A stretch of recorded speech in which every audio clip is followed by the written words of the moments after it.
मित्रों नमस्कार।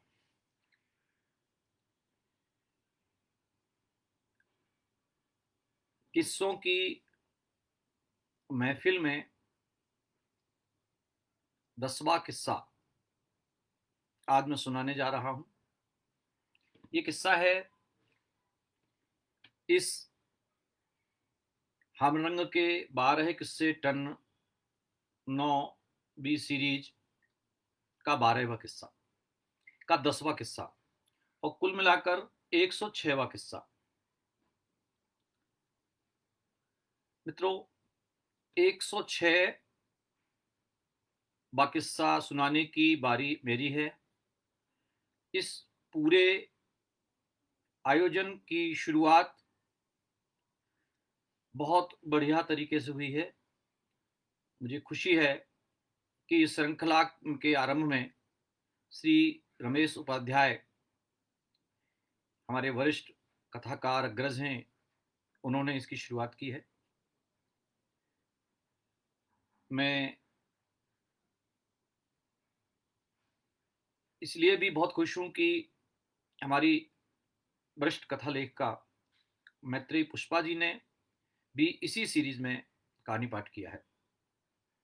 कविता वर्मा जी का भी कहानी पाठ हुआ है। तो मुझे बहुत खुशी हो रही है इस श्रृंखला का हिस्सा बनकर। मैं हमरंग के साथी हनीफ मदार जी का, सईद अयूब जी का और अनिता जी का आभारी हूँ।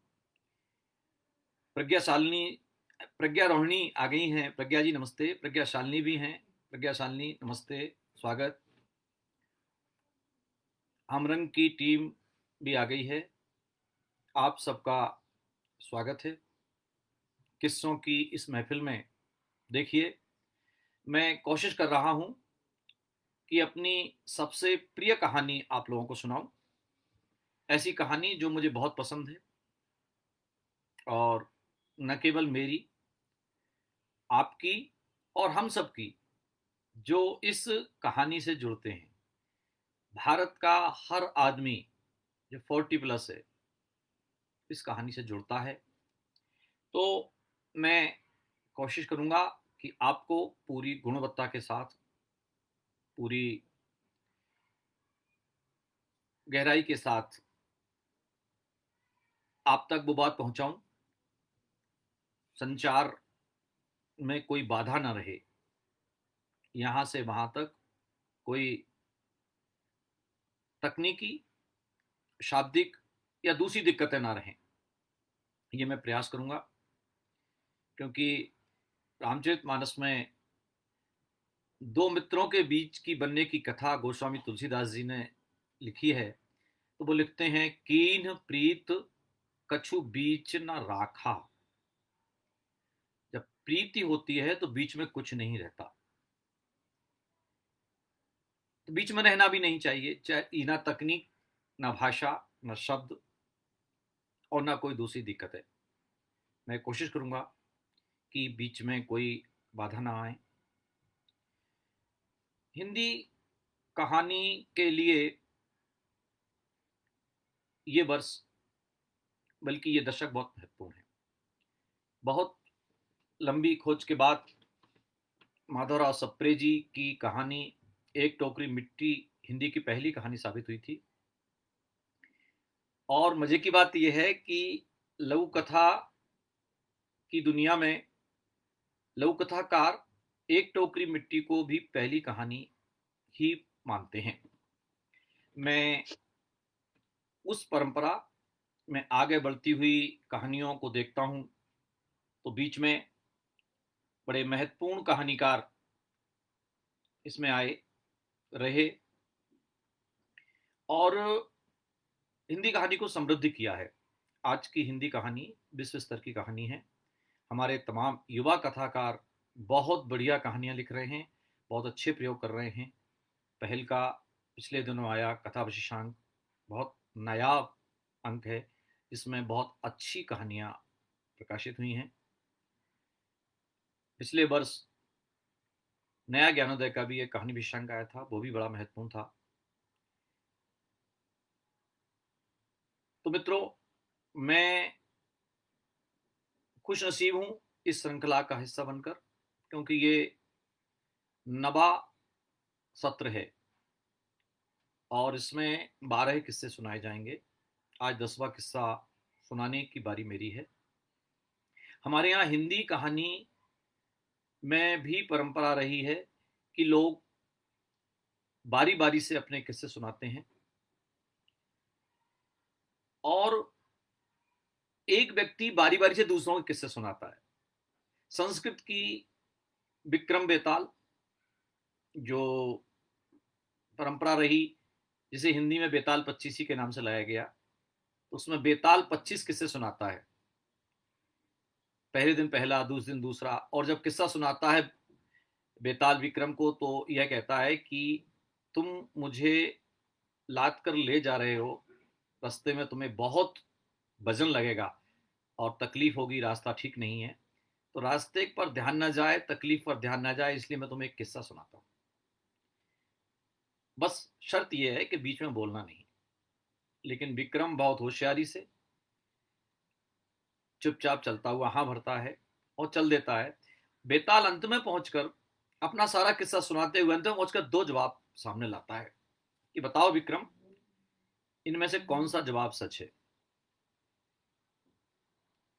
विक्रम भूल जाता है कि मुझे जवाब नहीं देना है, क्योंकि वो न्यायाधीश है, निर्णय कर रहा है। विक्रमादित्य एक बड़ा न्यायप्रिय राजा माना गया है, तो महाराज विक्रमादित्य कहे जाते हैं, वो विक्रमाजीत कहे जाते हैं हमारे लोक में। लोक के बहुत से किस्से विक्रमादित्य से जुड़े हुए हैं। तमाम सारी किस्से, समाज के किस्से, लोक जगत के किस्से विक्रमादित्य के नाम से गढ़ लिए गए, जोड़ दिए गए। तो विक्रमादित्य से जुड़ी हुई एक और है सिंहासन बत्तीसी। कहा जाता है राजा भोज को सिंहासन एक प्राप्त हुआ खुदाई में। जब उसे बैठने लगा तो सिंहासन में लगी हुई एक पुतली बाहर निकल के आई और वो कहती है, राजा सुनो, तुम इस सिंहासन पर बैठने लायक हो। हूँ। बोल नहीं, तुम शायद नहीं हो। मैं तुम्हें एक किस्सा सुनाती हूँ कि राजा विक्रमादित्य उस पर बैठते थे, वो कैसे थे। वो विक्रमादित्य का एक किस्सा सुनाती है और उड़ जाती है इस तरह 32 दिन। तो ये सब श्रृंखलाएं हैं। हमारे यहाँ 32 किस्तों की श्रृंखला थी। सिंहासन बत्तीसी, बेताल पच्चीसी 25 किस्सों की श्रृंखला थी। हिंदी में लाल बुझक्कड़ के किस्से, अरब जगत उर्दू में मुल्ला नसरुद्दीन के किस्से, हमारे हिंदी में जो है बुलाकी नाई के किस्से। तो हिंदी में किस्सों की दुनिया, किस्सों की परंपरा बहुत समृद्ध है। मैं कोशिश करता हूं कि अपनी उस परंपरा से कुछ लूं, उस परंपरा में कुछ जोड़ूं और उस समृद्धि को ज्यों का त्यों आप तक पहुंचाऊं। मुझे लग रहा है कि समय लगभग हो चुका है। मैं कहानी पाठ आरंभ करूं। मुझे संकेत नहीं दिखाई दे रहे हैं किसी के, इसलिए मैं समझ नहीं पा रहा हूं कि मुझे शुरू करना है या नहीं और कब शुरू करना है। काफी लोग आ गए हैं, लगभग 24 लोग मुझे दिख रहे हैं जुड़े हुए। तो मुझे लगता है कहानी मुझे आरंभ करना चाहिए। चलिए, ये मान के कि अब मुझे कहानी शुरू करने का सही समय आ गया है, आरंभ करता हूं। इसके पहले छोटी सी बात, अपना परिचय दूं। दोस्तों, मैं राजनारायण बोहरे हूं। 8वें दशक से मैंने लिखना शुरू किया है। अब तक मेरे 4 कहानी संग्रह, इज्जत आबरू, गोष्टा तथा अन्य कहानियां, हादसा और मेरी प्रिय कथाएं आए हैं। एक उपन्यास मुखबिर भी आया है। किशोरों के लिए भी मैं कहानियां लिखता हूं, उपन्यास लिखता हूं। हमारी इस महफिल में बहुत लोग जुड़ रहे हैं। सिनी वाली शर्मा जी आ गई हैं, नमस्ते। सविता राणा जी हैं, नमस्ते। मधु सक्सेना जी हैं, नमस्कार। शिरीन जी हैं, नमस्कार। सीमा व्यास जी इंदौर से जुड़ी हैं, नमस्ते सीमा जी। केवीएल पांडे सर दतिया से हैं, नमस्कार। शैलेन बुधोलिया जी हैं। नमस्कार, तुम क्या करें? नमस्कार। यहीं सुनो, यहीं सुनो। तो मुझे लगता है समय हो गया है कि हम कहानी पाठ करें। अल्हम्दुलिल्लाह।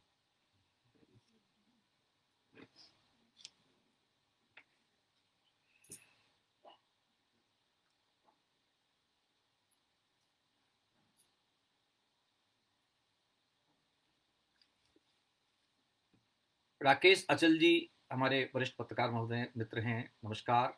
ब्रह्मदत्त शर्मा जी आए हैं, नमस्कार। निर्देश निधि जी उपस्थित हैं, नमस्कार। संतोष भदौरिया सर हैं इलाहाबाद से, सर नमस्ते। कुंदा ताई, कुंदा जोगलेकर जी ग्वालियर से हैं, नमस्ते।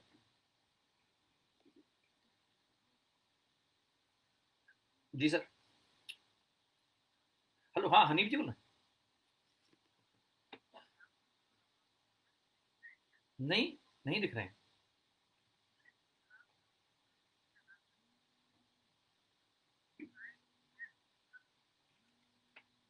अच्छा। हम्म। तो दिखने लगेंगे, अभी कुछ दिखना शुरू हुए हैं, पूरे नहीं दिख रहे हैं जी।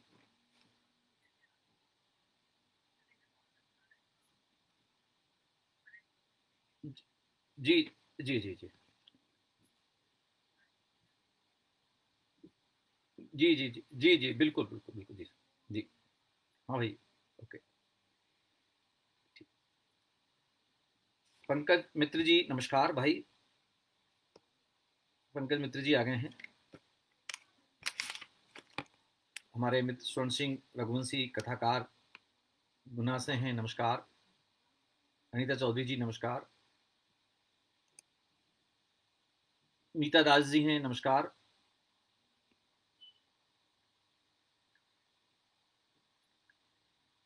दिव्या राकेश शर्मा आ गई हैं, नमस्ते। मधु सक्सेना जी नमस्कार। पद्मा शर्मा जी हैं ग्वालियर से, नमस्ते। डॉक्टर गरिमा संजय दुबे इंदौर से है, कहानीकार मित्र भाई आई हैं, नमस्कार। साकेत सुमन चतुर्वेदी हैं झांसी से, नमस्ते। कांता राय जी भोपाल से हैं, वरिष्ठ लघु कथाकार हैं, नमस्कार। मधु सक्सेना जी कह रही हैं किस्सों की दुनिया की बातें हो रही हैं, अच्छी लग रही हैं, धन्यवाद। निर्देश निधि जी हैं, नमस्कार। द्वारका पाठक अशोनर से, नमस्कार।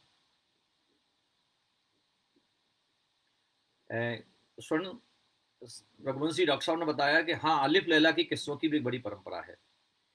बड़ी परंपरा है अलिफ लैला की किस्सों की, लेकिन वो एक्चुअल अरब देशों की है, उर्दू की है, अरबी की है। और हमारे यहाँ गाथा पंचसती है, और कथा सरित सागर तो है ही, सहस्त्रों कथाएं जिसमें हैं। कहा जाता है कि शिव ने पार्वती को जो किस्से सुनाए वो सब किस्से उसमें हैं। रीना गोयल हैं, नमस्कार। जया गुप्ता ग्वालियर से हैं, नमस्कार। मनीषा रावत जी झांसी से हैं, नमस्ते। रूपा सिंह जी हैं जयपुर से, नमस्कार। निकिता श्रीवास्तव जी हैं, नमस्कार।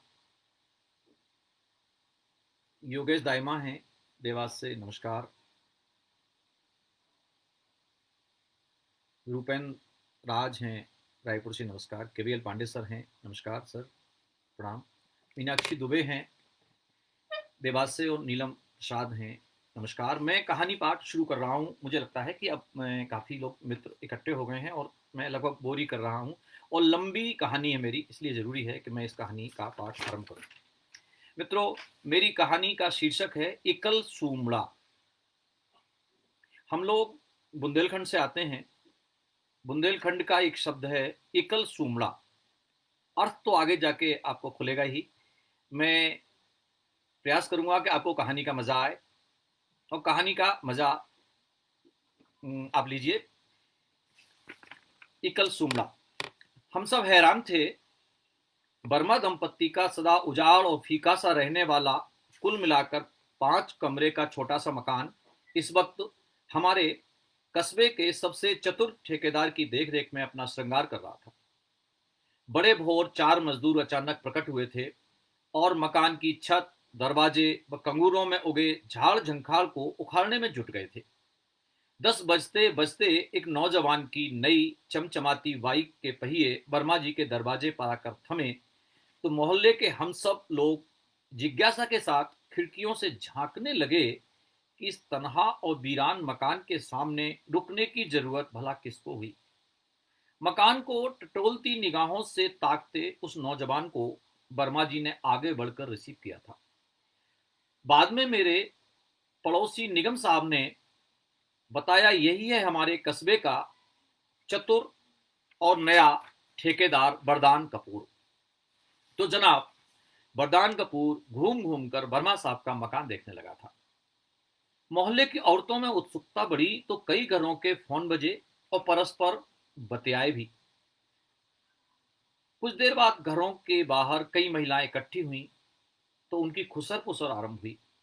घर लौटकर पत्नी सत्या बोली, सुनो जी, इनके अमेरिका वाले बेटे रजनीश और मनीष आ रहे हैं।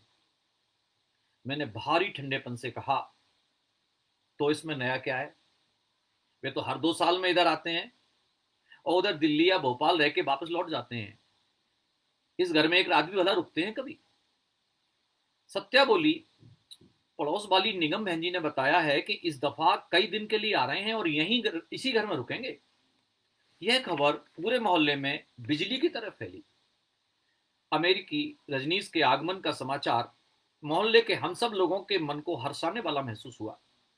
मोहल्ले के निगम साहब, सिंह बाबू और मैंने, यानी कि हम सब ने सुन रखा था कि अमेरिकी सरकार और वहां का फोर्ड फाउंडेशन भारतवर्ष के प्रतिभाशाली किशोरों को वार्षिक छात्रवृत्ति प्रदान करता है, अपने देश में तालीम दिलाता है और बाद में वहीं उनकी नौकरी की जुगाड़ भी बन जाती है।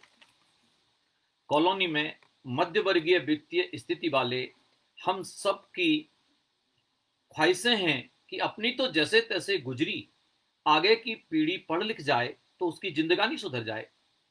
मोहल्ले के दर्जन भर लड़के कोटा में रहकर कोचिंग कर रहे थे और यहाँ हम उनके माँ बाप अपनी आंखों में सुनहरे सपने पाल रहे थे। ख्वाहिशें और सपने घड़ी की तरह होते हैं, वे कहीं रहें उनका चलना रुकता नहीं।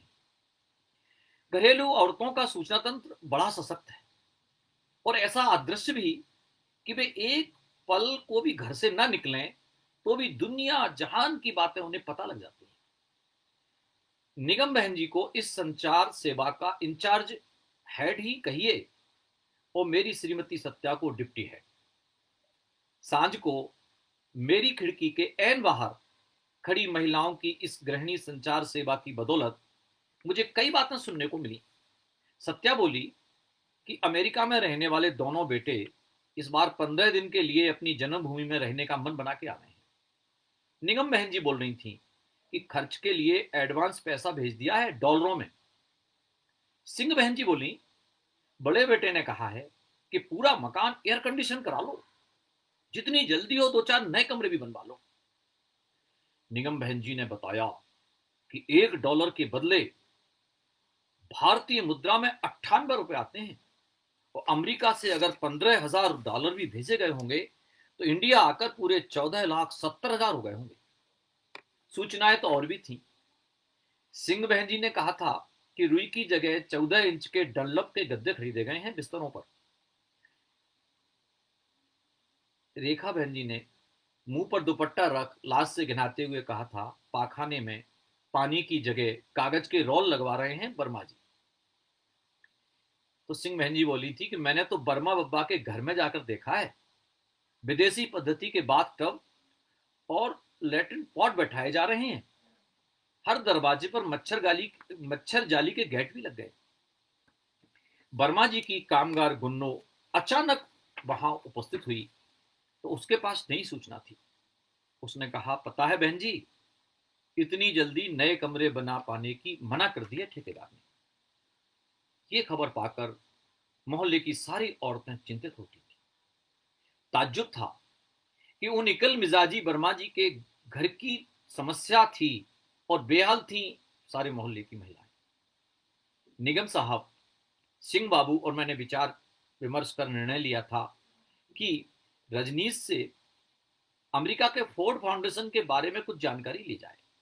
शायद उनका कहीं कोई परिचय हो और अपने बेटे बेटियों में से किसी के भाग जग जाएं, तो भविष्य में उनकी बदौलत हम भी उस सुख को भोग लेंगे जो सुख आज बर्मा दादी और बर्मा बब्बा भोग रहे हैं।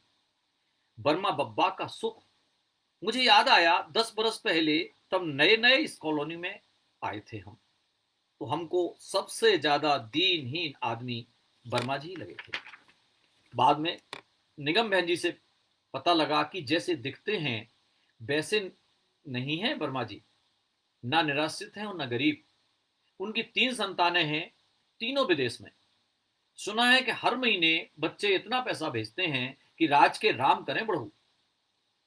लेकिन इनकी तो यही इकल मिजाजी जीवन शैली है।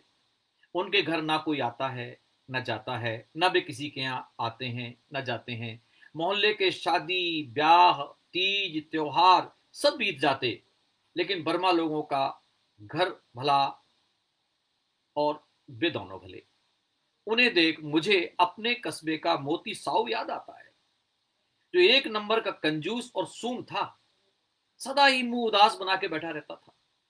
हम सब इकल सूमड़ा कहते थे उसे। तो मित्रों, विदेश गए वर्मा जी के बेटों को लेकर मेरे मन में तमाम कौतूहल थे। ऐसे अलग थलग रहने वाले इस आदमी के घर में उस जमाने में ऐसे दूरदर्शी बेटे कैसे जन्म गए, जो न केवल प्रतिभाशाली थे बल्कि अपने कैरियर के प्रति भी इतने जागरूक थे कि प्रोफेशनल कोर्स पूरा करते ही विदेश का रास्ता पकड़ गए। भला किसने सिखाया होगा उन्हें सही अवसर पहचान कर ठाव छोड़ यूं ही हवा में छलांग लगा देना। हाँ, हवा में छलांग लगा देना ही तो था हमारे इस छोटे से कस्बे के लिए 40 साल पहले। 7 समुंदर पार, जहां कल का पता ना हो, जहां रिश्तेदार गोतिया तो दूर रहे, जाति बिरादरी का कोई आदमी भी ना हो। फिर किस आसरे से पूरी जिंदगानी का खतरा उठाए पीठ पर बिस्तर बांधकर यूरोप भर में बदनाम अमेरिका के लिए अपना घर छोड़ गए होंगे छोटे दोनों भाई। कोई कहता था कि बच्चों ने जब अपने माँ बाप को तपस्वियों की तरह इतना समर्पित देखा तो उन्हें खुद ऊंचा उठने की प्रेरणा मिली। वे दोनों उस देश, उस नौकरी और स्टेटस पर जा बैठे जहां पहुंचने की हर बेटा ख्वाहिश करे और हर माँ बाप कल्पना करे। सुना था कि वे दोनों भाई चाहते हैं कि वर्मा जी वहां आकर रहें। हमारे सामने ही एक बार वर्मा बब्बा और वर्मा दादी के लिए बेटों ने वीजा भिजवा दिया था। बहुत सोच विचार किया, तब मकान की रखवाली के लिए निगम बहन जी के एक पुराने नौकर को चाबी देकर वे लोग परदेश जाने की तैयारी करने लगे। उनके विदेश जाने के पहले विदा देने मोहल्ले के हम सब लोग गए तो वर्मा जी बाहर 4 दीवारी के दरवाजे पर दौड़े आए थे। निगम जी ने बताया कि जिस दिन से वर्मा जी के बेटों ने 5वीं कक्षा पास की, उसी दिन वर्मा जी के घर से मनोरंजन के सारे साधन हटा दिए गए थे। घर में न कोई अखबार आता था, न बात करने वाला कोई आदमी। कभी किसी मेले ठेले में मंदिर और पूजा पाठ के वास्ते नहीं गए थे वे उन वर्षों में। सुबह 4 बजे बच्चों के पहले दोनों जन उठ जाते और अपने बैठे बैठे सपूतों को पढ़ता हुआ देखते, मानो उन्हें खुद भी कोई इम्तहान देना था। निगम जी ने उनके त्याग और तपस्या की सराहना की तो वर्मा जी बोले, हमने कभी चिंता नहीं की कि हम धीरे धीरे समाज से कटते जा रहे हैं और अब तो हमें अकेले रहने की आदत हो गई है। चाहे लोग कंजूस कहें या एकल सुमड़ा, हम जो हैं सो हैं। जिनकी नजरों में आप अच्छे हैं उनकी नजरों में आप अच्छे ही रहेंगे, और जिनकी नजरों में आप बुरे हैं उनकी नजरों में अच्छा बनना व्यर्थ है, क्योंकि आप खुद को तो बदल सकते हैं मगर उनकी खराब हो चुकी नजरों को नहीं। उस दिन मैंने इतना जाना कि उनके बड़े बेटे का नाम रजनीश है, जो कि न्यू जर्सी में किसी अस्पताल में चिकित्सक है, और उनकी बीवी गायकोनोलॉजिस्ट है। छोटा बेटा मनीष कनाडा में साइकेटिक है, उसकी पत्नी वहीं एक कॉलेज में प्रोफेसर। अब वर्मा साहब जा रहे हैं तो दोनों बेटों के पास 6-6 महीने रुकेंगे और जम गया तो हमेशा के लिए वहीं रम जाएंगे, क्योंकि अमेरिका तो स्वर्ग है। ना धूल धक्कड़ है, ना कोई वायरस या बैक्टीरिया। दुनिया की हर बुरी और दुखदाई चीज नदारद है वहां से। अगर वहीं रुकें तो रह जाएगा ये मकान, सो जिस दाम में बिका इसे तत्काल बेच देंगे। अलबत्ता वहां से लौटने में हम सब लोग मन ही मन वर्मा साहब के मकान की कीमत का अनुमान लगा रहे थे कि कदाचित उन्होंने ये मकान बेचा और हमको खरीदने का मौका मिला तो हम कितने में खरीदना चाहेंगे। लेकिन ये क्या, 3 महीनों में ही दादी और बब्बा घर लौट आए। हम सब चकित थे। रस्म निभाने जब हम सब मिलने गए तो बर्मा बब्बा हमेशा की तरह बाहर उठाए और बाहर खड़े खड़े ही अमेरिका के अनुभव सुनाना शुरू कर दिया कि वहां $1 में 5 लीटर फ्रूट जूस मिलता है, कि वहां सूखे मेवों की डलिया माटी के मोल कॉलोनी के हर नुक्कड़ पर मिलती है। भारत से नया और अलग बताने के जोश में वे यह भी बताते चले गए कि वहां उनके बेटे बहू सुबह से लेकर देर रात तक व्यस्त रहते थे, कि वहां वीक एंड के अलावा उनसे मिलना बतियाना हो ही नहीं पाता था, कि वहां कैसे उन्हें वहां भी बेगानापन लगा और कुछ दिन बाद ही अपने देश की, अपने मोहल्ले की, हम सब की उन्हें याद आने लगी और वहां कैसे बेटों ने सहज भाव से उनके इंडिया लौटने की व्यवस्था कर दी थी। एक अजीब बात हुई कि तब से वर्मा जी सब लोगों को मशवरा देने लगे कि बच्चों की खातिर काहे को अपनी जिंदगी कुर्बान कर रहे हो, उम्र बीत जाएगी तो दुनिया का हर सुख तुम्हारा मुंह चिढ़ाएगा और तुम जिनके लिए ये सब कर रहे हो ना, ये पंछी जिस दिन उड़ना सीखेंगे हर समझदार परिंदे की तरह अपना अलग घोंसला बनाएंगे। दुनिया का यही चलन है, शेर के बच्चे भी यही करते हैं और परिंदे के बच्चे भी। आप लोग जवानी में कम खाकर और मोटा सोटा पहनकर कष्ट भोग रहे हो तो तकलीफ भोगोगे। ऐसे उपदेशों के बीच हम जैसे लोग द्वंद्व में पड़ जाया करते थे कि बच्चों की खातिर अपना वर्तमान सुख स्थगित कर देना सही है या मौज के साथ सहज तरीके से बच्चों का पालन पोषण करते रहना। जब हमने वर्मा जी के दोनों बेटों के ऐसे ठाठ देखे तो हम फिर उस आकर्षण में बंध गए जिसमें हमारे जमाने का हर बाप बंधा है। और सुबह उनके बहू बेटे आ गए। अकूत सामान से भरी 3 नई चमचमाती कारें वर्मा साहब के द्वार पर आकर रुकी तो बाहर की दृश्यावलियों के वास्ते मोहल्ले भर के दरवाजों खिड़कियों पर सब लोग लद आए।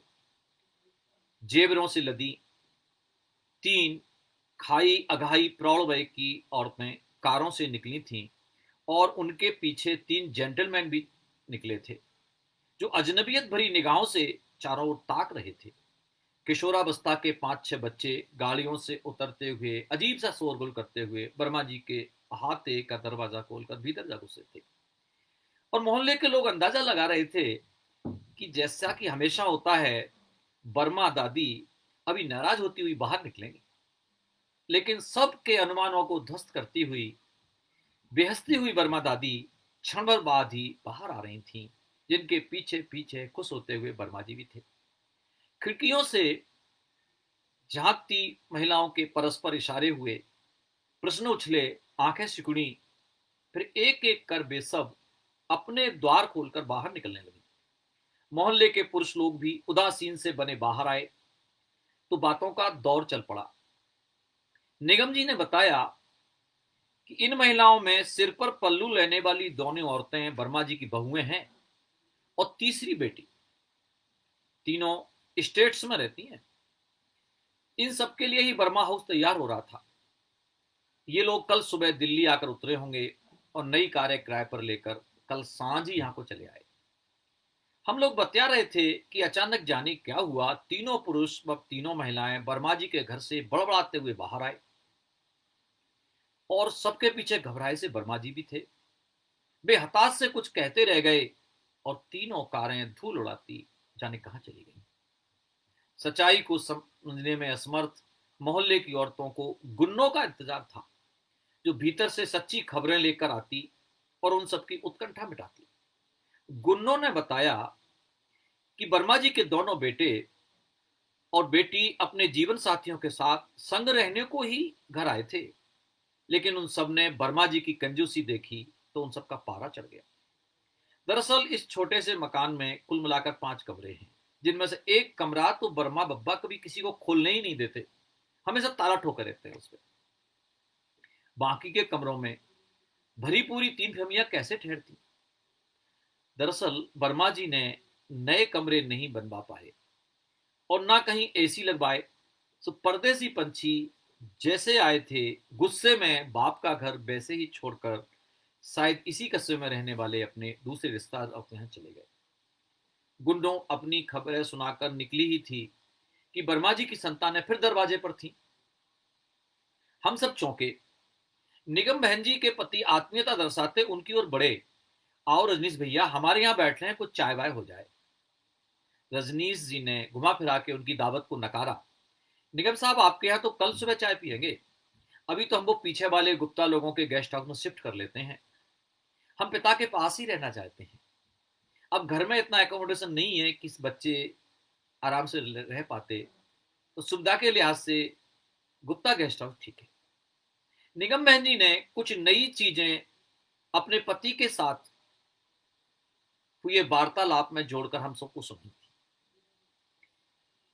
वे कह रही थी कि रजनीश भाई साहब कह रहे थे कि इतनी दूर से हम लोग आए हैं ही इसलिए हैं कि यहाँ एक कार्य संपन्न करें, जिसमें वे अपने लंगोटिया यारों, कॉलोनी के पड़ोसियों से लेकर अमेरिका के उन साथियों को भी बुला लेंगे जो इन दिनों इंडिया आए हैं। कारज? कारज शब्द ने सबको चौंकाया। कारज माने क्या? ब्याह सगाई लायक तो इनके बच्चे अभी दिखते नहीं है। फिर कारज माने क्या करेंगे ये? ऐसा तो नहीं कि तीरथ वीरथ हो आए हो, सुगंग भोज या भंडारा कर रहे हो, या फिर श्रीमद भागवत सप्ताह। वैसे अमेरिका वासियों को तीर्थ यात्रा और भागवत सप्ताह में भला कहां से आस्था होगी? जरूर कोई और कार्य कर रहे हो। टेंट वाले के साथ 1,21,000 रुपए के पंडाल लगाने के करार और ग्वालियर से बुलाए गए कैटरिंग वाले से 850 रुपए प्रति प्लेट के हिसाब से पूरे 2,000 प्लेट पका हुआ खाना वीआईपी देने के समझौते के अलावा कार शब्द का सही अर्थ कॉलोनी भर के किसी लोगों को कभी नहीं लगा। छोटे कस्बे में कलेक्टर सबसे बड़ा हुक्काम होता है। रजनीश जी ने अपनी दावत में कलेक्टर ही नहीं, पुलिस सुपरिटेंडेंट से लेकर थाने के दारोगा तक को आमंत्रित किया था और कस्बे के धन्ना सेठ से लेकर पंचर जोड़ने वाले घनश्याम सिंधी तक सबको न्योता दिया था। चौथे दिन का सूर्य उगा तो वर्मा जी के घर के पास आम रास्ता बंद कर बड़ी शान से पूरा मैदान रंग बिरंगे पंडाल से घेर दिया गया था। शुभाग शुभागमन और वर्मा परिवार आपका स्वागत करता है कि बैनर वाले महाराजा गेट रात को ही लगाए जा चुके थे। 7 बजते बजते माइक चालू हो गया और उस पर बाकायदा लोकगीत गूंजना शुरू हो गए।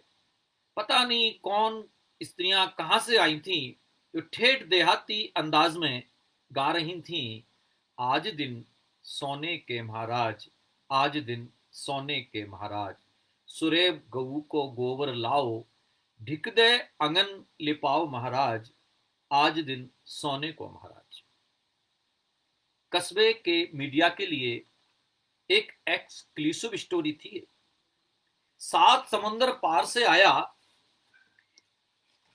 यहां के एक नामालूम से रिटायर्ड प्रोफेसर का बेटा अपने पुत्र का शास्त्रीय विधि विधान से यज्ञोपवीत कर रहा था और कहता था कि हमारी जरूरी परंपराओं में यज्ञोपवीत यानी जनेऊ संस्कार सबसे महत्वपूर्ण संस्कार है, जो ब्याह से कम नहीं होता। आम के हरे पत्तों से आच्छादित किए गए मंडप के नीचे बाकायदा 3-3 हवन किए जाते हैं और बालकों का मुंडन होता है और वह अपने अभिभावकों से मोह तोड़कर बटुक वेश धारण कर अपने पेरेंट्स से, अभिभावकों से भिक्षाटन करता है। वहां विदेशों में हाई स्कूल पास कर लेने वाले किशोरावस्था के लड़के का अचीवमेंट भी कुछ इसी तरह होता है। यही लड़कियों के साथ होता है, उन्हें गुरु दीक्षा दी जाती है, वहां सेलिब्रेट किया जाता है। सांझ का समय था। दिन भर उनके घर पूजा व हवन संपन्न हुए थे और अब दावत की तैयारी थी। कस्बे के तमाम संवाददाता और पत्रकार इकट्ठा हो गए थे। कॉलोनी के हम सब लोग रजनीश भैया और वर्मा जी को घेर कर खड़े हुए थे। इसी क्षण गेट पर कलेक्टर की कार की लाल बत्ती चमकती दिखी तो कुछ लोग उधर ही लपके। हम सबकी नजरें भी उधर गईं। इन दिनों कलेक्टर की सीट पर एक युवा महिला विराजमान थी, जिसका तेज देखते ही बनता था। कामकाज और सक्रियता में अच्छे अच्छों के कान काटती थी वे, और सिद्ध करती थी कि महिला पुरुषों से किसी मामले में कम नहीं है। वह न केवल कलेक्टर बन सकती है, बल्कि फाइटर प्लेन भी उड़ा सकती है। सुना है वे भी रीवा के उस क्षेत्र की थी जहां की निवेदिता चतुर्वेदी, जहां की नम्रता चतुर्वेदी है। गोरी, सुचिक्कन देह, मेकअप से पुता मुहासेदार लंबोतरा चेहरा, बदन पर कीमती बनारसी साड़ी, गजब की फुर्ती। वे जिस तेजी से नीचे उतरी उस वो देखते ही बनती थी। बीच पंडाल में आकर खड़ी हुई और चारों ओर का जायजा लेने लगी। सारा पंडाल एक गरिमा और अदब से भर उठा था। किसी ने आवाज लगाई, अरे रजनीश जी इधर आइए, आपका परिचय कलेक्टर मैडम से कराते हैं। रजनीश जी आगे बढ़े, आइए ma'am, welcome, welcome my home, आपका ही इंतजार हो रहा था यहाँ। वे भी मुस्कुराई, नमस्कार, हमारा क्या इंतजार था रजनीश जी, आप जैसे एनआरआई के लिए हमारा क्या महत्व। सॉरी, हमारी ड्यूटी बड़ी सख्त है। दरअसल एक बीबीआईपी आ गए थे, हमें प्रोटोकॉल के नाते उन्हें अटेंड करना पड़ा, तो उनके साथ थोड़ा खाना भी लेना पड़ा, इस वजह से देर हो गई, क्षमा चाहते हैं। फिर वे बात बदल के बोली, उस बच्चे से तो मिलवाइए जिसका यज्ञोपवीत जनेऊ हो रहा है।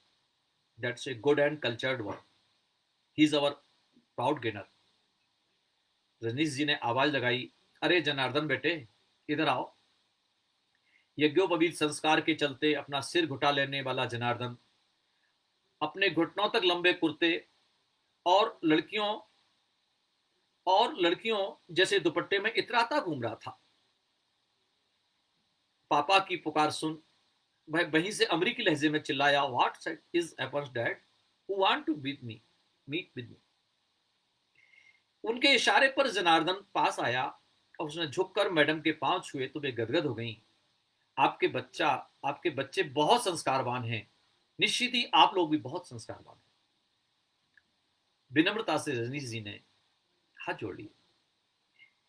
फिर देर तक कलेक्टर और रजनीश जी कनबत्तियां करते रहे। बाद में निगम साहब से पता लगा था कि कलेक्टर मैडम अपने छोटे भाई को पढ़ने के वास्ते अमेरिका भेजना चाहती हैं, जिसके लिए रजनीश जी ने हेल्प का कुछ वादा भी किया है। सहसा कलेक्टर मैडम ने वह घर देखने की इच्छा प्रकट की जिसमें रजनीश जी का बचपन बीता और जहां निराशित सा जीवन बिताते उनके बूढ़े माँ बाप रह गए। बड़े उत्साह से अपने साथ रजनीश जी उन्हें घर के भीतर ले चले तो बीच में खड़े मेहमान रास्ता देने के लिए इधर उधर हो गए। पत्रकारों का हुजूम उनके पीछे पीछे था। कस्बे के लिए बड़ी एक्सक्लूसिव स्टोरी थी ये। मैम, ये मेरा स्टडी रूम। हाउ इतना छोटा। कैमरे चमके, वीडियो कैमरे चले। हाँ मैम, उस वक्त टेबल लैंप भी नहीं था मेरे पास, बस एक बल्ब जलता था छत के बीच में, उसकी रोशनी में हम दोनों भाई पढ़ते थे। आइए मैडम, ये है मेरा सोने का कमरा। आइए मैडम, मैं आपको अपना बचपन का सबसे प्यारा रूम दिखाऊं। पढ़ाई से थक कर मैं यहीं छुप कर बैठ जाता था, कहते रजनीश फुर्ती से भीतर वाले कमरे में घुसे। वर्मा जी का निजी देख रेख में रहने वाला कमरा। बचपन की आदत थी रजनीश जी को, तो अंधेरे में ही दाएं तरफ हाथ डालकर स्विच दबाया और पूरा कमरा रोशनी से नहा उठा। लेकिन सब चौंके। कमरा क्या था, जाने कहां कहां का कबाड़ इकट्ठा था वहां। धूल की मोटी परत के नीचे टेढ़े पिच के पीतल और तांबे के बर्तन, पुराने अनुपयोगी हो चुके बक्से, अटैचियां, टूटा बेकार फर्नीचर, जाने कब बनाए गए गौरैया के घोंसले, और बहुत सारी किताबें भी। हाँ, कुछ पीतल के साबुत बर्तन भी रखे थे। कलेक्टर मैडम एकाएक सकचा के पीछे हट गईं। ये कैसी गंध सी आई। शर्मिंदा से होते लाइट बुझाते रजनीश जी उनके पीछे बाहर की तरफ चले आए। डाइनिंग एरिया में कलेक्टर मैडम गईं तो बहुत लोगों ने उनसे नमस्ते किया। कईयों ने खाने का आग्रह भी किया। बहुत निहोरे करने पर भी मैडम ने कुछ नहीं खाया, बल्कि वे जाने को तुरंत ही निकलने की जिद करने लगी। बार बार कहने लगी कि वो बीवीआईपी के साथ मैं कुछ खा चुकी हूँ। उनके चेहरे पर एक अजीब सी घिन आ गई थी। उनकी कार का दरवाजा पूरे अदब से बंद कर लौटते रजनीश जी की आंखों में आंसू थे। वे वर्मा जी के अहाते की तरफ चले गए और हम सब भोजन करने लगे। भोजन के बाद हम लोग अपने घर चले आए। मन में अजीब सा तनाव था, सो रात को देर तक नींद नहीं आई, जैसे तैसे झपका लगा। मैं, निगम साहब और दुबे जी की तिकड़ी आहिस्ता से वर्मा जी के अहाते में घुसी ही थी कि बंद खिड़की दरवाजों से गूंजते रजनीश जी के स्वर ने हमारे पांव जकड़ लिए। आप लोगों के स्वभाव में कंजूसी भरी है, और कंजूसी के साथ आप लोग थोड़े से गंदे भी हो गए हो। अरे उस भीतर वाले कमरे में इतनी गंदगी काहे को इकट्ठा कर रखी है? बेटा, कहां फेंक दें हमारी अपनी पुरानी चीजें? वर्मा जी रिरियाए। अरे घूरे पर फेंको पुरानी चीजों को। कलेक्टर और सारे मीडिया के सामने नाक कटा दी ना मेरी। मैंने पहले से फोन पर आपसे निवेदन कर लिया था कि सब ठीक करा लेना, तो क्यों नहीं ठीक करवाया? मैं पूछता हूं, कहां गया रुपया और डॉलर? पूरा रुपया और डॉलर बचा के रखा है बेटा। भीतर के कमरे से वर्मा दादी की लाल भरी आवाज आई। हम तो इसलिए ऐसे रहते हैं कि घर में रुपया रुक सके। तुम्हें पता, हमारे शास्त्रों में यही लिखा है, धरती और लक्ष्मी कम सफाई में ही रहती हैं। सतयुग में जब लक्ष्मी का वास गंदगी में देखा तो भगवान विष्णु ने लक्ष्मी और वसुंधरा को बचाने के लिए बराह का रूप धारण कर लिया था। कहते हुए सहसा उन्होंने कबाड़ के बीच में गड़ा किसी धातु का एक पुराना सा पात्र निकालकर अपने हाथ में ले लिया था, जिसमें से गिर रहे थे रुपए, डॉलर और निखालिस सोने के पुराने सिक्के। बर्तन में से आ रही एक अजीब सी गंध के भपके ने रजनीश को पीछे हटने को मजबूर कर दिया, और घबरा के मेरी नींद खुल गई। हे भगवान, कितना बुरा सपना था। पसीना होते होते मैंने महसूस किया कि बर्मा बब्बा मेरे अवचेतन पर हावी हो गए थे। बड़े जतन के बाद दोबारा नींद आई। मैं, निगम साहब और दुबे जी रजनीश भाई के पास बैठे थे, और वे बड़े दुखी होकर कह रहे थे कि आप लोग जानते हैं कि हम दोनों भाई हर महीने बहुत सा पैसा भेजते हैं, लेकिन पिताजी अपने रहन सहन पर छलाम भी खर्च नहीं करते। उनकी पेंशन में से भी बहुत पैसा बच जाता है। सदा से दाल रोटी खाने की आदत रही उनकी, और 2 जोड़ी कपड़े। दोनों जन संत की तरह रहते हैं। जितना पैसा हम भेजते हैं, पूरे की सोने की मोहरें खरीद लेते हैं। अब उनसे कौन क्या कहे, उनकी मर्जी, उनके ऊपर। मेरी हिम्मत नहीं कि उनसे कुछ कहूं। उन्होंने अपना सारा जीवन और सारे सुख हम लोगों पर न्यौछावर कर दिए। बेशक हम दुनिया भर में घूमे हैं, हम पर ऐसा त्याग हमें कहीं देखने को नहीं मिला। ये सिर्फ हमारे यहां संभव है। लेकिन मन में तकलीफ होती है निगम साहब कि ये प्रोग्रेस किस काम की, किस काम का हमारा डॉलर, किस काम का हमारा पैसा, जब हमारे माँ बाप ही हमारे पैसे से कोई सुख नहीं उठा पा रहे। मैं कुछ बोलना ही चाह रहा था कि मेरी फिर नींद खुल गई। बाप रे, एक और दुस्वप्नों में डूब गया था मैं। घबराहट सी हुई मुझे। अब की बार बिस्तर से सीधा उठकर मैं बाहर आ गया। देखा कि सुबह हो चुकी थी, धुंधल फैल रहा था। बर्मा बब्बा का घर मेरे दरवाजे से साफ दिख रहा था। ऊपर छत पर रजनीश और घर के सब लोग खड़े थे। वे सब जाने किस बात पर ठाका लगा रहे थे। वर्मा दादी भी हंस रही थी, वर्मा बब्बा भी, मनीष जी भी, उनकी पत्नी भी, और सारे बच्चे भी, मानो कहीं दूर पक्षी चहचहा रहे हों। यह देख के मुझे चैन आया और प्रसन्न मन में घर के अंदर की तरफ चला आया।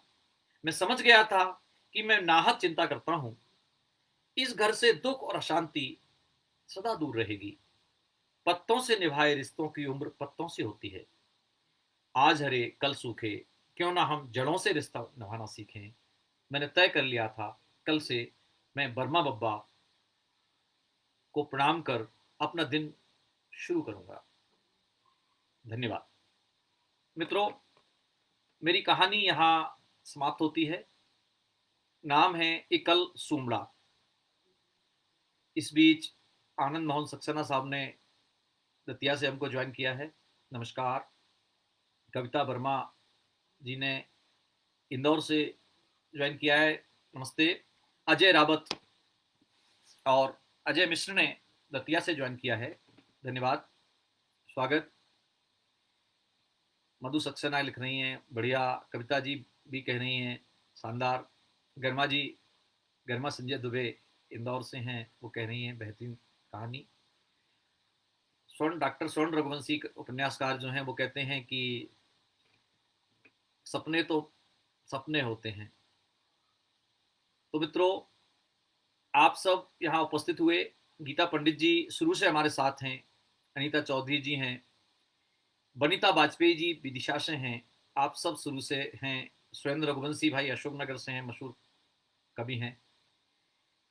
शैलेंद्र शर्मा जी हैं, सिनीवाली शर्मा हैं। शैलेंद्र शर्मा जी हैं लखनऊ से, और शैलेंद्र शर्मा जी उज्जैन से भी हैं। मंजूषा मन रायपुर से हैं, बालोद से, बालोद बाजार से।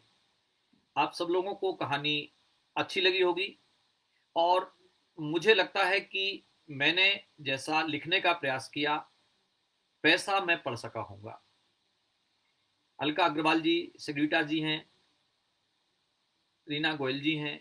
कहानी आपको अच्छी लगी। डॉक्टर पद्मा शर्मा कह रही हैं कि अच्छी कहानी है, उद्देश्यपूर्ण है। धन्यवाद पद्मा जी। साकेत सुमन चतुर्वेदी जी भी रिश्तों पर कोई बात कर रहे हैं कि जहां से रिश्ता बनाने वाली बहुत भावना पर सुंदर बात है। धन्यवाद, आपको ये कहानी अच्छी लगी। आप एक मशहूर कवि परिवार से हैं, सीताराम जी चतुर्वेदी के लड़के हैं साकेत सुमन जी। और मित्रों, समय अभी अगर हो तो हम बात करते हैं। मुझे लग रहा है कि अभी 5:45 हुए हैं। मीता दास जी को ये कहानी का पाठ अच्छा लगा है। प्रज्ञा रोहिणी, प्रज्ञा दीदी कह रही हैं कि शानदार। प्रज्ञा दीदी, आप जो कहानी पढ़ती हो प्रज्ञा जी, वो कौन पढ़ पाता है। बहुत अच्छा कहानी पाठ रहता है आपका। धन्यवाद, आपको ये कहानी पाठ अच्छा लगा। श्रीन भावसार ने लिखा कि बढ़िया कहानी और पाठ भी बढ़िया। धन्यवाद श्रीन। मनीषा रावत जी कहती हैं मज़ेदार। रीना गोयल कह रही हैं कि आपने इतनी सुंदर तरीके से सुनाया कि अपना मोहल्ला याद आ गया। हम मित्रों, ये हम सबके मोहल्लों की कहानियां हैं। हम सबके घरों में बर्मा बब्बा हैं, हम सबके घरों में बर्मा दादी हैं, और एक दिन हम सबको बर्मा बब्बा बन जाना है। हम सबके बच्चे बाहर जा रहे हैं। ज्योति स्पर्श को भी नमस्ते ज्योति जी, पाठ अच्छा लगा, धन्यवाद। हमारे सबके बच्चे बाहर जा रहे हैं क्योंकि जहां हम रहते हैं वहां जॉब नहीं है, जहां जॉब है हम वहां जा नहीं सकते। तो ये, हालांकि कहानी पुरानी है, काफी पुरानी कहानी है, लेकिन मुझे लगता है कि ये शाश्वत कहानी है भारतीय समाज की, भारतीय सोसाइटी की, भारतीय पुरुषों की, स्त्रियों की, माताओं की, पिताओं की। ये एक शाश्वत कहानी है जो हमेशा सच रहेगी, जो हमेशा जीवित रहेगी, और कभी भी ये कहानी समाप्त नहीं होगी। इस कहानी के अर्थ, इस कहानी में कही गई बातें कभी पुरानी नहीं पड़ेंगी, हमेशा समकालीन रहेंगी। आप सब लोगों ने हमको लगभग 50 मिनट दिए। 50 मिनट से हम लोग साथ में हैं। कहानी कुछ लंबी थी, कहानी आप लोगों ने सुनी। आप लोगों का बहुत धन्यवाद। आशा है कहानी आपको पसंद आई होगी, और जो पसंद ना आया हो उसके लिए मैं सॉरी बोलता हूँ। मैंने कोशिश की है कि कहानी को बेहतर तरीके से लिखूं और वैसे ही बेहतर तरीके से पढ़ के सुनाऊं। तो मित्रों, आपका बहुत बहुत आभार। हमरंग की टीम का बहुत आभार। भाई हनीफ जी, सैयद सैयद अयूब जी और अनीता जी को मैं पुनः धन्यवाद देता हूँ। हमारी ये किस्सों की महफिलें सस्ती रहें। बहुत बढ़िया सिलसिला कोरोना काल में आपने शुरू किया, और हम बहुत सारे कहानीकारों को अपनी कहानी कहने सुनने का मौका मिला। बहुत धन्यवाद मित्रों का, जो यहाँ इकट्ठा हुए, जो आए और इस कहानी में रुचि प्रदर्शित की, मेरा हौसला बढ़ाया, हमरंग में अपनी हाजिरी लगाई। धन्यवाद। नमस्कार।